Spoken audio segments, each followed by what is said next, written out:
Faslun fi bayani halil qalbi ma'a jundihi.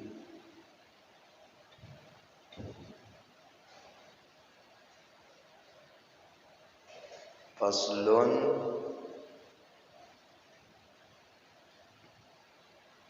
fi bayani halil qalbi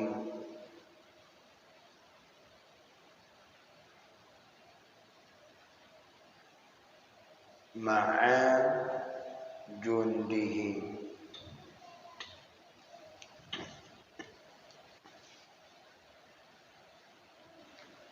Bermula ini suatu fasal. Ini suatu fasal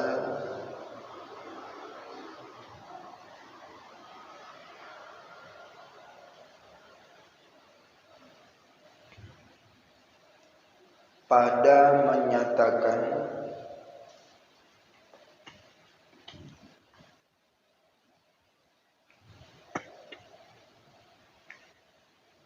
ini suatu fasal pada menyatakan hal hati.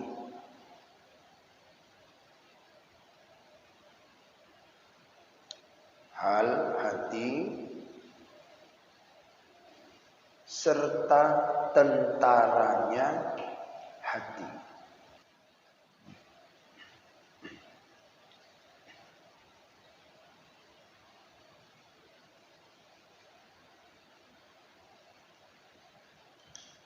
Hal hati serta tentaranya hati.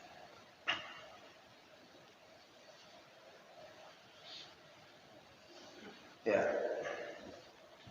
Kita masuk kepada pasal berikutnya setelah kita mempelajari tentang seluruh daripada tubuh alat yang penting, alat vital yang penting di dalam tubuh, baik itu secara zahir dua dan secara batin dua. Dan kita bahas pertama itu adalah qalbu, kedua adalah ruh, ketiga adalah nafsu, keempat adalah akal. Sudah kita bahas. Di halaman 14 sudah awwalul ma khuliqal, yang pertama kali diciptakan oleh Allah itu adalah akal. Dan yang tunduk cuma akal, nafsu tidak tunduk. Itu sudah kita bahaskan. Sekarang kita masuk kepada pasal baru, yaitu menyatakan tentang qalbu dan tentaranya. Hal ihwal hati dan tentaranya.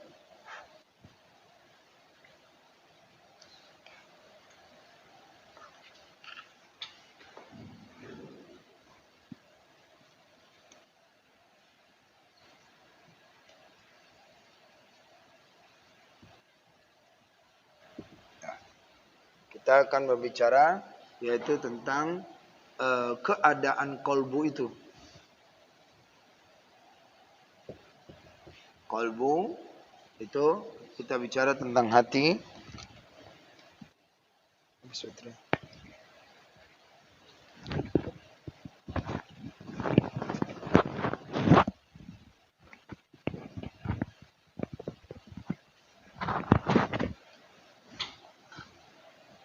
Qalbu yaitu artinya hati yang di dalam secara lafaz umum, dan dia memiliki daripada tentara, dia memiliki daripada soldier, yaitu tentaranya nih, tentara hati. Ini akan dibahas pembahasan ke depan, yaitu pembahasan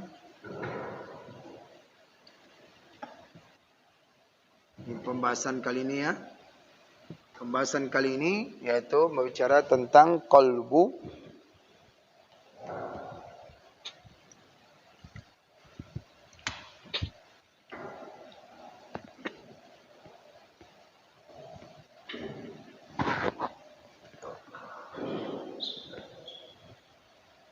Pembahasan kita pada kali ini adalah membicarakan tentang masalah hati dan pasukan-pasukannya hati. Nah, itu maksudnya. Atau tentara-tentaranya, pasukan-pasukannya hati itu tadi. Nah, dan ini mengutip dalam kitabnya nanti disebut yaitu kitabnya Imam Al-Ghazali, yaitu ulama-ulama mengenai tentang qalbu hati dengan tentara hati atau pasukannya.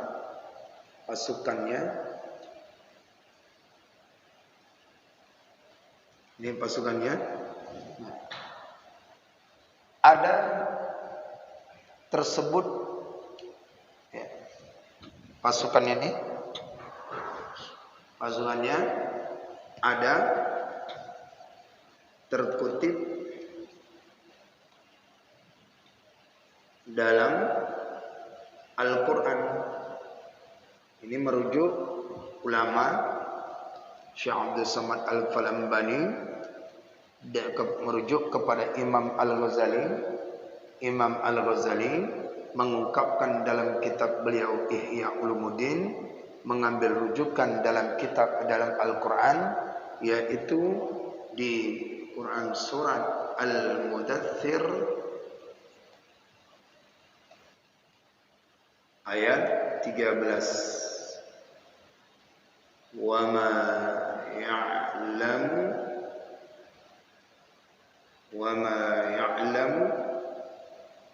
junud rabbuka illa hu. Wa ma ya'lamu junud rabbuka illa hu. Ini rujukan qalbu ini punya pasukan dan disebutkan oleh Imam Al-Ghazali. Ya, Imam Al-Ghazali menyebutkan, siapa yang menyebutkan? Imam Al-Ghazali mengambil rujukannya dalam Al-Quran. Termasuk Ibnu Qayyim pun merujuk dalam kitab beliau Iqasul.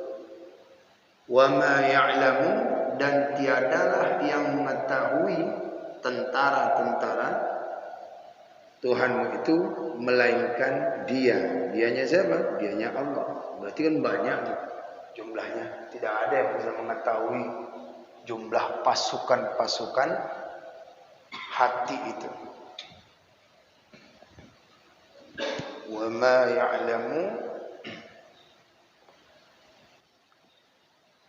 ma ya'lamu junudu rabbuka illa billah. Junud.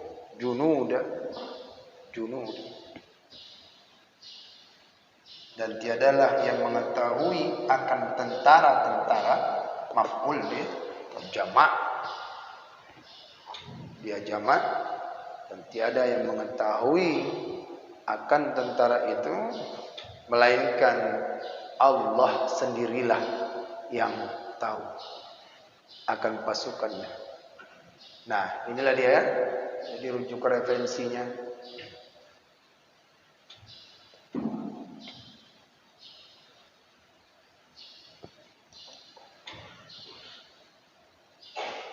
Dah. Nah, sekarang kita lihat apa kata Imam Al-Ghazali mengenai tentang pasukannya hati ini. Kata Imam Al-Ghazali rahimahullahu ta'ala, kata Imam Al-Ghazali rahimahullahu ta'ala, idza araftal qalba,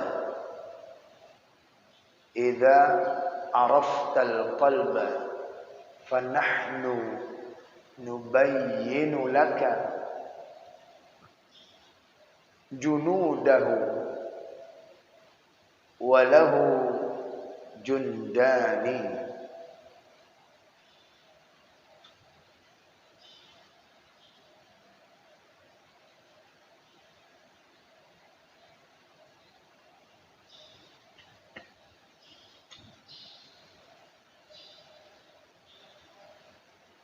Idza araftal qalba fanahnu nubayyinu laka junudahu wa lahu jundani.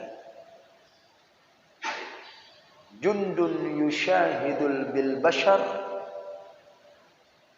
jundun yushahidu bil bashari wa huwa al yadu wal rajlu wal aynanu wasairul a'dha'i.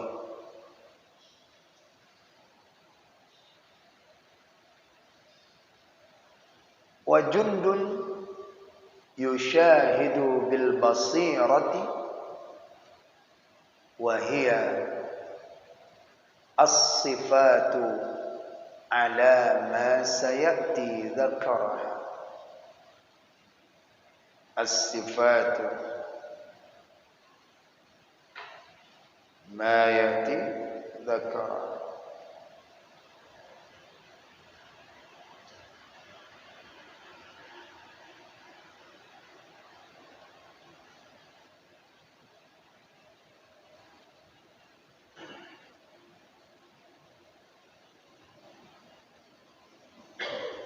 Ya, kita artikan.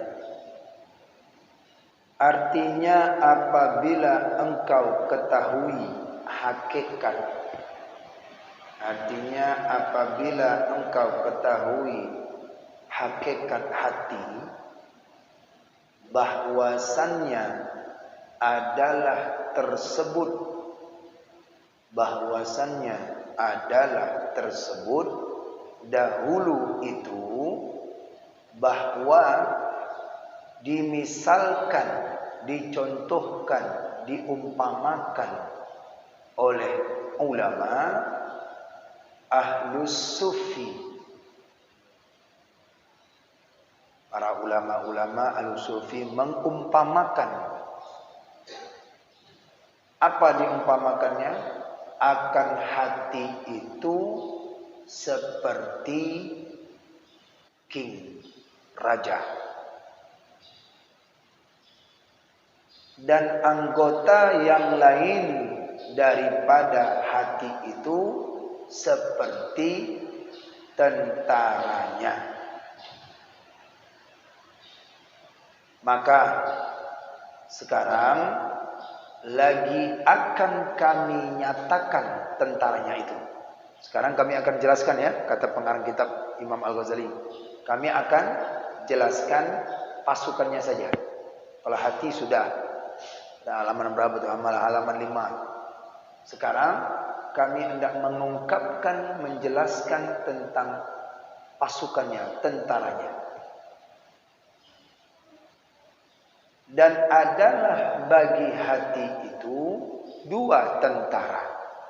Hati memiliki dua pasukan. Walahu jundani. Ya. Imam Al-Ghazali rahimallahu ta'ala, beliau berkata, bila engkau telah mengetahui akan hakikat hati itu, hakikat hati, bila engkau ketahui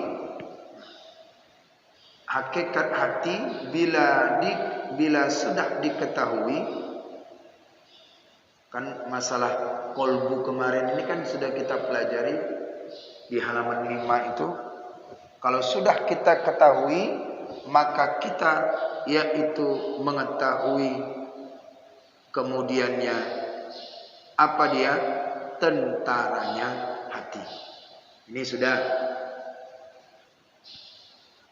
Nah, ini sudah.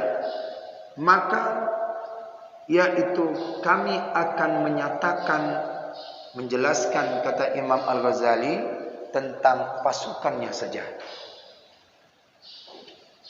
Ini pasukannya. Ini kami akan jelaskan. Wa nahnu nubayyinu laka junudah.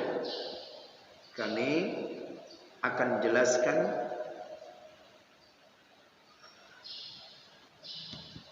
tentara hati pasukannya saja. Beliau berkata, Imam Al-Ghazali, apa kata beliau? Falahu jundani. Falahu jundani. Hati itu, pasukannya itu memiliki dua pasukan. Hati itu memiliki dua pasukan. Baginya hati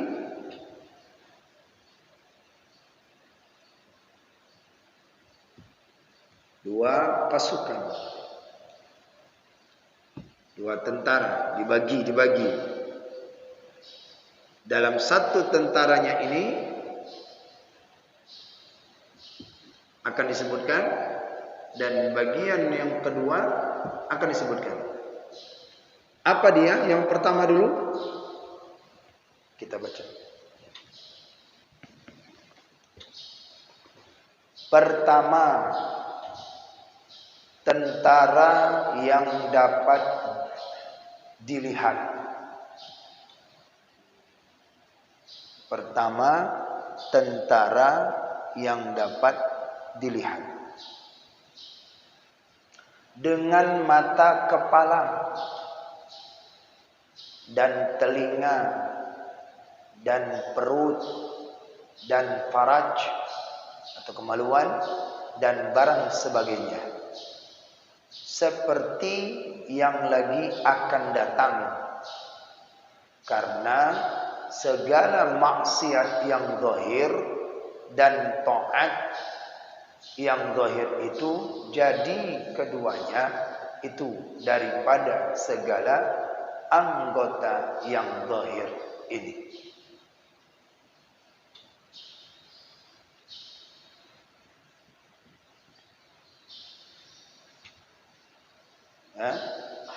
Ini yang disebut adalah tentara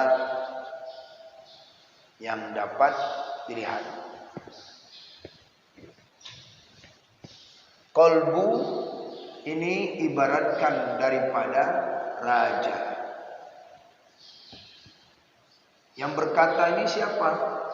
Bahwasannya kolbu itu raja adalah yang berkata ini ahlu sufi. Mengibaratkan, memisalkan katanya. Kami mencontohkan supaya paham oleh orang-orang yang tidak mengamalkan tentang masalah kolbu ini. Kolbu itu ibaratkan seperti raja, ibaratkan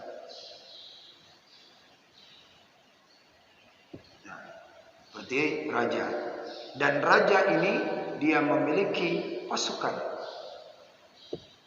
Memiliki pasukan. Pasukannya ini terbagi dua. Apa dia? Pasukan yang dapat dilihat.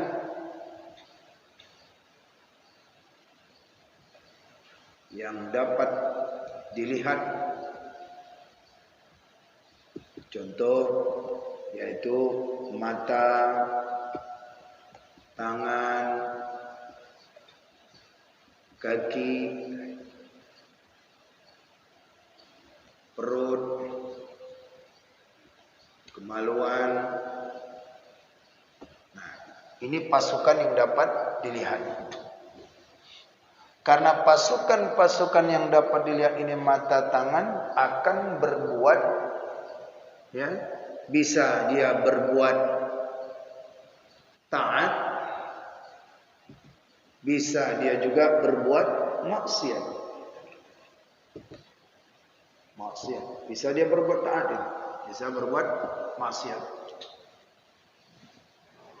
Jadi tentara yang bisa dilihat nih kadangkala tangan sedekah, dengan tangan ini bisa juga maksiat.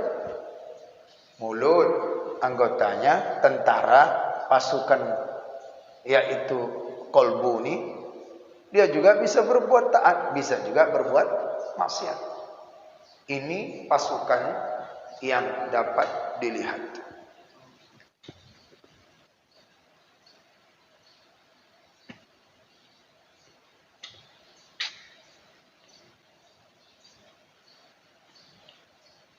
Nah, kesemuaannya ini disebutlah dia adalah yaitu anggota yang zahir.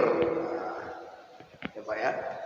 Kesemuaannya ini semuanya ini disebut dia anggota zahir.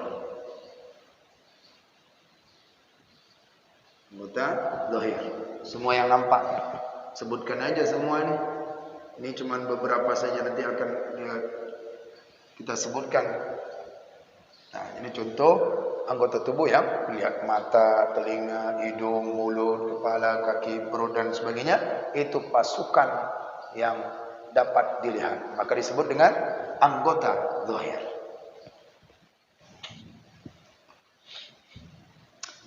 Seperti kata Imam Al-Ghazali rahimahullah ta'ala di dalam Bidayatul Hidayah. Imam Al-Ghazali berkata di dalam kitab beliau yang bernama Bidayatul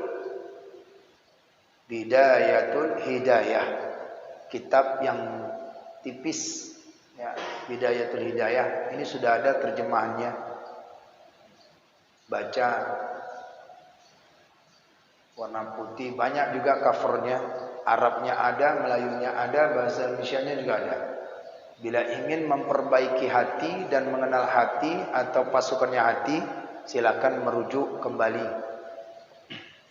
Di dalam kitab ini cuma memberitahu, lihat kembali dalam kitab Bidayatul Hidayah. Apa kata Imam Al-Ghazali rahimahullah ta'ala di dalam kitab beliau yang bernama Bidayatul Hidayah? Wa'lam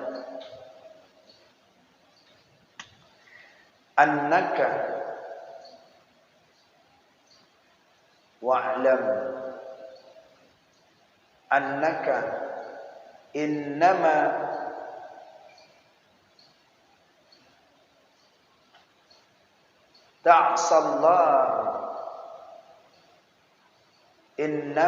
ta'sallaha azza wa jalla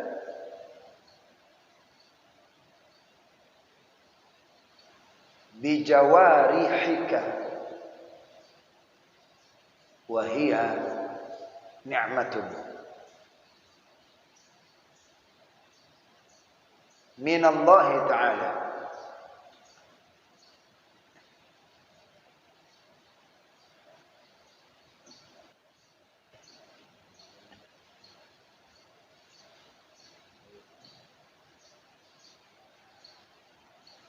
Min Allah ta'ala alaika, ya? Wa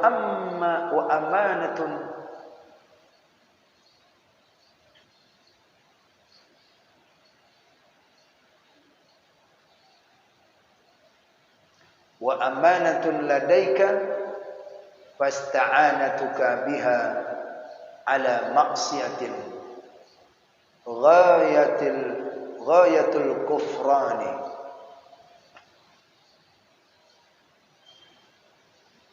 wa khiyanatuka fi amanatin au da'akuha Allah ghayatul tughyan.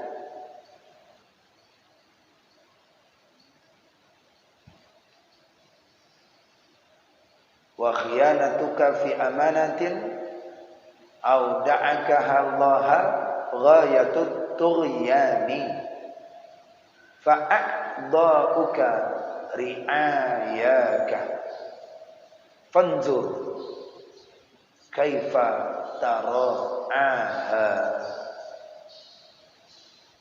fa kullukum ra'in wa kullukum mas'ulin an ra'iyatihi. Ya. Kita lihat ya, ini ada kaitannya dengan pelajaran kita, kajian kita pada kali ini tentang masalah yaitu kedua hati yang zahir ini. Imam Al-Ghazali berkata dalam kitab beliau, karya beliau yang bernama Bidayatul Hidayah, beliau berkata yang artinya begini. Dan ketahui olehmu bahwasannya engkau, annaka bahwasannya engkau tadi, wa'lam dan ketahui olehmu annaka dan bahwasannya engkau, innama tu'asallaha azza wa jalla, hanya saja berbuat maksiat akan Allah Ta'ala azza wa jalla segala anggotamu.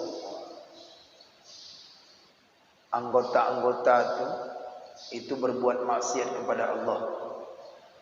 Dan anggotamu itu nikmat daripada Allah Ta'ala atasmu.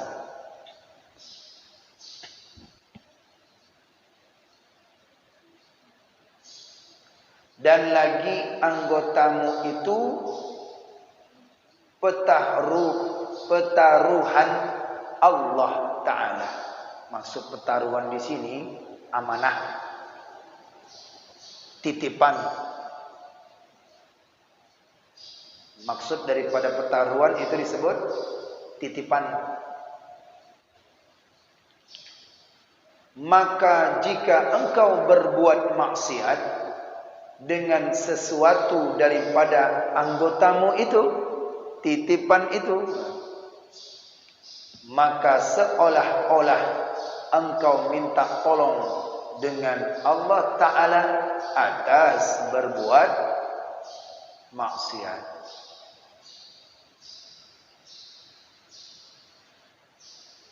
Maka yang demikian itu,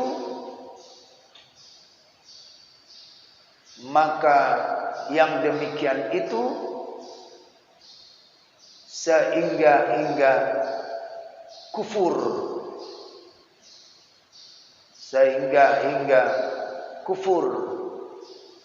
bagi nikmat Allah Ta'ala.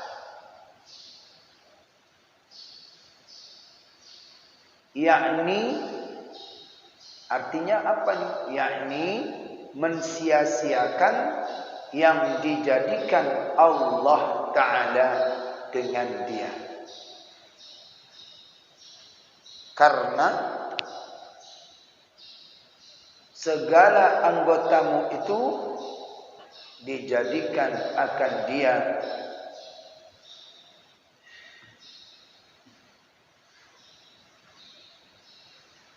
Karena anggotamu itu dijadikan akan dia berbuat ibadah. Dijadikan anggotamu berbuat ibadah kepada Allah.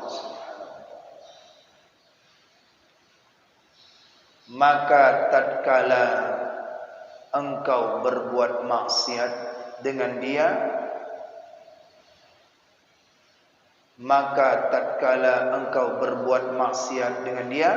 maka yang demikian itu menyalahi akan yang dijadikan dengan dia. Inilah makna kufur di sini, yaitu dinamakan kufur nikmat, dan bukan makna kufur di sini agama. Dah, sampai di situ. Itu terjemahannya. Kira-kira paham, Pak? Tadi bisa nyimak kan? Bisa disimak. Pak bisa simak? Bisa. Ada yang paham nih? Ambil minum dulu ya. Bismillahirrahmanirrahim.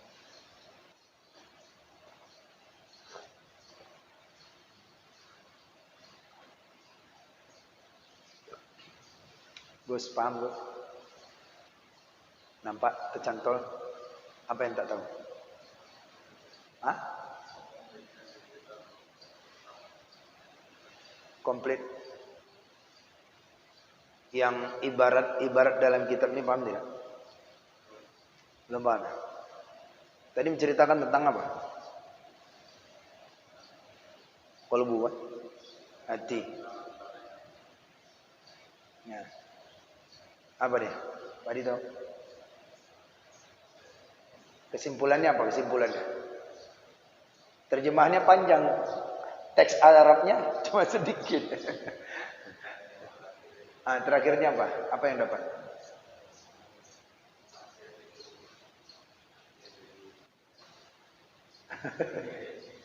Nyusun kalimatnya susah. Kalau di pesantren namanya ini surah. Coba surahkan gitu. Coba syarahkan gitu. Apa maksudnya dari kalimat ini? Jadi teks kitab ini yang kita bukan keinginan kita gitu. Kita baca kitab jadi keinginan musannif. Kadang-kadang ada orang dia baca kitab tetapi keinginan dia sampaikan, bukan keinginan musannif. Kita harus sampaikan dulu keinginan musannif, baru kita jelaskan apa maksud dan tujuan. Bila kita tidak sampaikan keinginan musannif yang dalam kitab ini, pasti lari entah kemana-kemana tuh penyampaian. Lari. Nah begitu. Bila di pesantren didalamin dulu. Baik, kita lihat, perhatikan ya. Jadi Imam Al-Ghazali mengatakan apa? Beliau dah mengatakan dalam kitab Bidayatul Bidayah, wa'lam annaka innama tu'sallahu azza wa jalla bi jawahirika. Ketahuilah olehmu bahwasannya sesungguhnya hanya saja katanya. Hanya saja nih pasukan-pasukan nih. Ini pasukan nih. Hanya saja pasukan-pasukan yang dapat dilihat ini, anggota tubuh ini, bijawarihika, anggota tubuh ini, mata, tangan, kaki, perut, kemaluan, hidung, mulut, semuanya ini akan berbuat maksiat kepada nih semuanya nih, pasti akan berbuat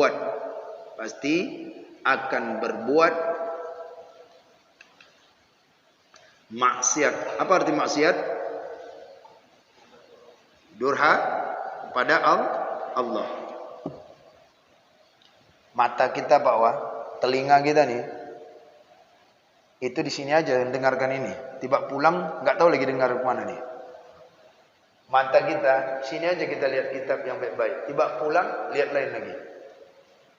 Nah, Imam Al-Ghazali mengatakan bahwasannya ini anggota tubuh ini, pasukannya ini yang bisa dilihat, ini pasti akan berbuat maksiat kepada Allah.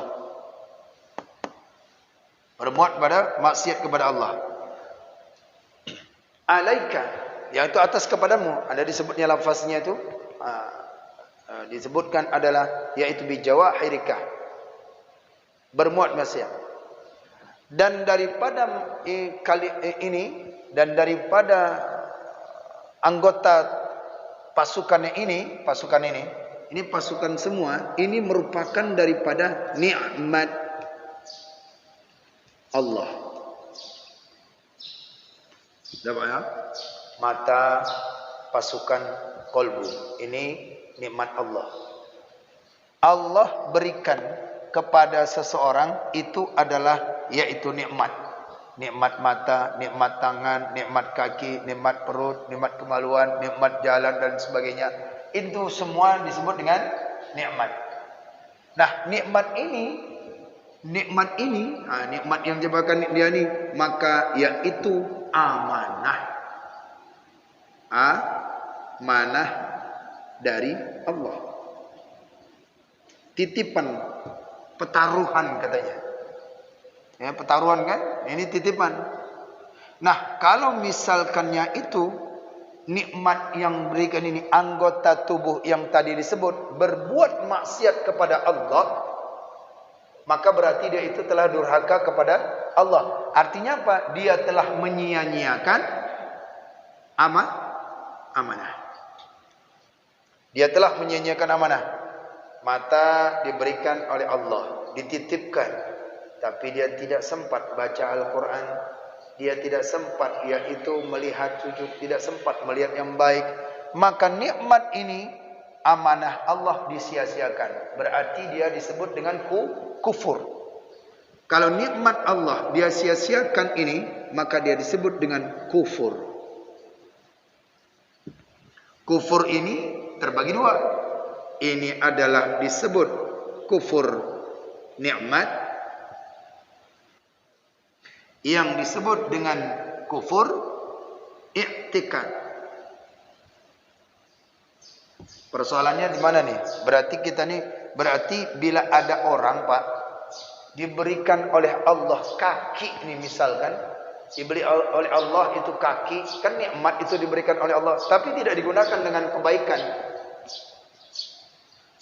maka dia itu termasuk orang yang mengingkari nikmat Allah, termasuk dia itu kufur. Kufurnya kemana nih? Kufur nikmat atau kufur i'tikad? Kufur nih, ini disebut dengan kufur nikmat. Orang dia sebut dia dengan kufur nikmat, bukan i'tikad. Kalau i'tikad itu adalah keyakinannya. Jadi bila anggota tubuhnya ini berbuat maksiat, ta'sallaha ta'ala azza wa jalla bi jawahirika 'alaika, bila anggota tubuhnya, maka dia dititipkan oleh Allah nikmat ini, tidak dia gunakan dalam yang baik-baik, tapi digunakan dalam maksiat, maka termasuk dia itu adalah orang yang kufur. Dan kufur ini adalah disebut dengan kufur nikmat, bukan kufur i'tikad. Nah, itu yang dimaksud dalam kitab Bidayatul Hidayah yang tentang masalahnya. Yang disebutkan di sini, Pak, bukan hanya sekedar kufur, bukan. Ya. Orang yang berbuat maksiat seperti ini, mana dia? Ini anggota zahirnya ini. Dia berbuat maksiat kepada Allah, anggota tubuhnya dia berbuat maksiat kepada Allah, amanah Allah dia tidak jaga nih baik-baik. Mata, tangan tidak dijaganya dalam berbuat yang kebaikan, yang berbuat taat, ini taat. Tidak dilakukan ya. Makanya tadi pasukannya ada yang taat, ada yang maksiat.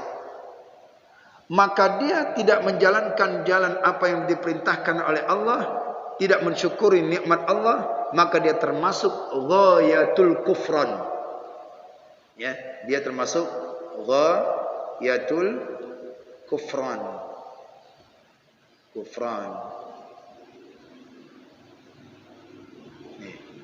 Termasuk dia ghayatul kufran, sepuncak-puncak kufur. Bukan hanya kufur, Pak. Bukan kufur. Kalau kufur itu masih ada levelnya. Kufur yang paling puncak kali, nah itulah dia. Kenapa? Karena anggota tubuhnya tidak dia gunakan dalam kebaikan. Karena anggota tubuh ini diciptakan oleh Allah untuk beribadah. Wa ma khalaqtul jinna wal insa illa liya'budun. Itu kuncinya, Pak. Ternyata ini yang dikatakan oleh Imam Al-Ghazali. Bila sehat kamu, itu nikmat. Maka gunakan kesehatan itu dalam berbuat ibadah kepada Allah. Jika kesehatanmu itu, matamu sehat, tapi tidak kamu gunakan yang baik-baik, maka itu berarti dia termasuk orang ghayatul kufran. Sepuncak-puncak. Bukan kufur, tapi sepuncak-puncak kufur. Kufurnya terbagi dua. Nikmat dan i'tikad. Ini dia orang-orang yang disebutkan oleh Imam Al-Ghazali rahimallahu taala tentang mereka-mereka yang tidak mau menjaga amanah Allah. Dia senantiasa dia itu berbuat maksiat. Bila dia berbuat maksiat, Pak, kata Imam Al-Ghazali ini, maka seolah-olah dia nih telah minta kepada Allah, ya Allah, saya kepingin mau berbuat maksiat, katanya. Anggota tubuhnya nih. Maka seolah-olah engkau minta tolong dengan Allah Ta'ala berbuat maksiat. Maka yang disebut itu sehingga-hingga kufur nikmat. Sehingga-hingga kufur nikmat. Ghayatul kufran. Kalau dia itu, kalau misal Pak kita diberikan titipan, Pak, ini tolong amanah saya disampaikan kepada si fulan. Tapi amanah orang itu tidak dijalankan. Kira-kira balasan dia itu sebagai apa, Pak? Khianat. Nah, sekarang anggota tubuh kita ini adalah pasukannya hati. Pasukannya hati. Banyak ini. Dalilnya tadi wa ma ya'lamu junuda rabbuka illahu. Dan tidak ada yang mengetahui kecuali Allah. Allah yang menciptakan pasukan. Nah, sekarang di tubuh kita yang nampak ini sampai usus-usus tuh itu pasukan hati itu Allah yang ciptakan. Kemudian mata mulut kita tidak dijaga karena dia titipan. Kalau juga dia tidak dijagakan titipannya itu, maka dia itu adalah khianat terhadap titipan yang telah dititip oleh Allah Subhanahu wa taala. Itu adalah pasukan yang dapat dilihat secara kasat mata dengan mata kepala kita sendiri. Adalah dia harus berbuat taat. Dia harus berbuat taat. Bila dia berbuat maksiat, berarti dia menyalahi akan ciptaan Allah. Ya. Kakinya bagus, bisa sehat, tapi nggak berjalan ke masjid, ke majelis ilmu, nggak berjalan ke tempat lain. Itu namanya orang menyalahi akan ciptaan Allah. Itu kaki itu kuciptakan, kata Allah, seolah-olah Allah berkata, itu kaki kuciptakan itu untuk ibadah. Kalau kamu dalamkan lagi wa ma khalaqtul jinna wal insa illa liya'budun, dan tiada aku ciptakan jin dan manusia itu melainkan ibadah. Berarti jin dan manusia seutuhnya berserta dengan anggota tubuhnya itu untuk ibadah. Tapi bila di dalami kakinya itu berbuat sesuatu yang di luar daripada taat, berarti dia menyalahi ciptaan Allah. Ini yang disebut oleh Imam Al-Ghazali. Maka oleh karena itu, Bapak sekalian yang dimuliakan oleh Allah Subhanahu wa taala, demikianlah yaitu anggota tubuh yang nampak saja, belum lagi yang tak nampak ni. La yarahu yushahidul bil basir. Ada lagi anggota tubuh, ada lagi yaitu pasukan-pasukan hati tadi, la yara, tidak terlihat. Nanti disebut apa yang tidak terlihat. Kira-kira apa yang tidak terlihat? Nak syahwat, mata batin itu tak terlihat. Mata batin mengarahnya kemana? Kalau misalnya syahwat atau mata batin ini berbuat maksiat, mengarahnya kemana? Marah, keinginan, itu tak terlihat itu. Mana bisa lihat marah orang? Tapi saya lihat dia marah, itu mukanya merah. Marahnya kenapa? Kenapa dia marah? Syahwat. Gara-gara 1000, gara-gara 5000, pedagang-pedagang bisa marah. Saling musuhan. Akibat apa? Karena syahwat, keinginan tadi itu. Nah, ini pasukan yang tidak terlihat. Yang kita pelajari terlebih dahulu, yaitu ini adalah nikmat Allah. Sudah. Kalau sudah nikmat Allah, maka jaga nikmat Allah. Gunakan yang baik. Bila nikmat Allah tidak digunakan yang baik, berarti dia itu maksiat kepada Allah. Kalau dia lakukan dengan berbuat maksiat, seolah-olah dia berkata, ya Allah, gitu. Seolah-olah dia berkata, ya Allah, saya hendak mau berbuat maksiat. Dia sendiri yang minta itu. Dia sendiri. Kalau dia melakukan berbuat maksiat itu, maka itulah sepuncak-puncak kufur nikmat. Ada orang dia melakukan kufur nikmat, maka dia itu, kalau yang ini enggak, berarti dia itu sepuncak paling tinggi kufur nikmat. Itu dia lah. La in syakartum la azidannakum wa la in kafartum inna adzabi lasyadid. Mata tidak gunakan dalam baca Quran, mulut tidak digunakan zikir, maka nikmat Allah akan ditambah lagi kalau digunakan. Tapi jika tidak digunakan, azab Allah sangat pedih. Bisa apa Pak? Enggak pernah zikir. Bisa-bisa nanti di mulut sakit, di mata sakit, diambil nanti itu. Ya, kalau mata tidak mau digunakan lagi, aku tarik lagi matamu ini, nikmat matamu, nggak berfungsi lagi, tak bisa lihat apa-apa. Gigimu yang kuat, aku tarik lagi. Wa man nu'ammir wa nunakkisu fil khalq afala yaqilun. Itu nikmat. Pelan-pelan. Baik, inilah dia. Kedua, sedikit lagi Pak, di ujungnya, ke ujung penjelasan ini. Nanti baru yang kedua yang tidak terlihat. Itu ada kan yang kedua kan? Nah, kita bacakan ini. Dan lagi segala anggotamu itu pertaruhan daripada Allah Ta'ala kepadamu. Berarti dia itu amanah. Ya, dia itu amanah. Anggotamu itu adalah amanah. Jika engkau berbuat maksiat dengan dia, dengan anggota tadi, niscaya engkau khianat. Nah, baru aja kita sebutkan. Khianat. Tangannya tak sempat nuntut ilmu. Tangannya tak bisa catat, kakinya tak bisa, tubuhnya tak bisa duduk di masjid. Karena Allah yang ciptakan, dititipkan, tapi dia tak mau melakukan. Khianat. Dan khianatmu pada pertaruhan yang menaruhi akan dia oleh Allah Ta'ala padamu itu, sehingga maksiat. Berarti sepuncak-puncak maksiat itu.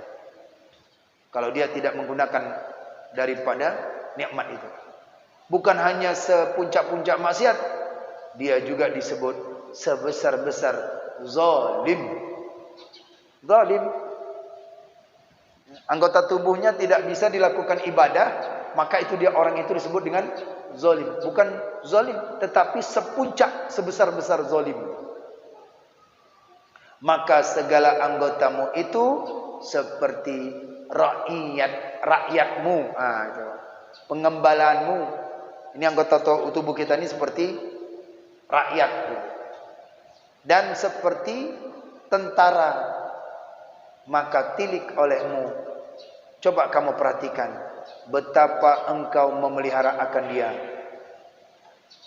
Coba tilik olehmu, betapa engkau memelihara akan dia. Artinya apa? Bagaimana sih engkau menjagakan anggota tubuhmu itu tuh yang dititip Allah? Coba bagaimana jaganya? Bagaimana cara menjaganya? Betapa engkau menjagakan dia? Maka sekalian kamu itu pun peliharaan. Kamu pelihara itu. Maka segala anggotamu itu, maka sekalian kamu itu pun peliharaan. Dan tiap-tiap kamu itu ditanyai pada hari kiamat daripada sesuatu yang kamu peliharakan itu. Supaya titipan Pak. Kalau sudah titipan itu dijaga. Kalau sudah dijaga nanti diminta pertanggungjawaban. Kullukum ra'in wa kullukum an ra'iyati mas'ulin. Wa kullukum mas'ulin an ra'iyati. Dan tiap-tiap apa saja yang engkau tanggung jawabkan itu akan diminta pertanggungjawaban nanti di akhirat. Diminta nih tangan. Inna sam'a wal basara wal fuada kullu ulaika kana anhu mas'ula. Inna kana mata, pendengaran dan hati itu akan diminta pertanggungjawaban nanti di akhirat. Diminta tangan, itu tangan kuberikan kepadamu, ada enggak digunakan sedekah tanganmu? Itu mulut kutitipkan kepadamu, ada tidak baca Quran? Diminta pertanggungjawaban. Itu kaki yang sehat kemarin tuh, waktu di dunia, ku minta lagi pertanggungjawaban. Ada enggak ke masjid, ke majelis ilmu? Ada tidak ke tempat yang baik-baik? Diminta pertanggungjawaban. Maka wajib atas tiap-tiap orang yang mukallaf memeliharakan segala anggotanya itu daripada berbuat maksiat. Itulah dia kalamnya Syekh, yaitu Imam Al-Ghazali rahimahullahu ta'ala tentang perkataan yaitu tentara atau pasukan yang dapat dilihat. Baik, Bapak-bapak sekalian, silakan rujukan kembali di dalam kitab Bidayatul Hidayah, kumpulkan semua, masukkan dan pelajari satu persatu tentang anggota-anggota tubuh yang ada terlihat ini. Makanya wirid kita tuh wirid La ilaha illallah Muhammad Rasulullah itu sama artinya menggugurkan dosa daripada 7 anggota tubuh. Artinya 7 anggota yang vital itu tadi, mata, tangan, kaki dan perut, kemaluan, itu sama artinya. Bila dia bacakan itu kata Imam Fakhr Razi, sama artinya dia telah menggugurkan dosa 7 anggota tubuh yang sering berbuat maksiat. Dia bacakan kalimat itu. Maka ini termasuk dia. Maka kita jaga. Coba kita jaga. Kita pelihara, kita berusaha. Bila ingin betul-betul ingin meraih atau ingin menjalani jalan akhirat.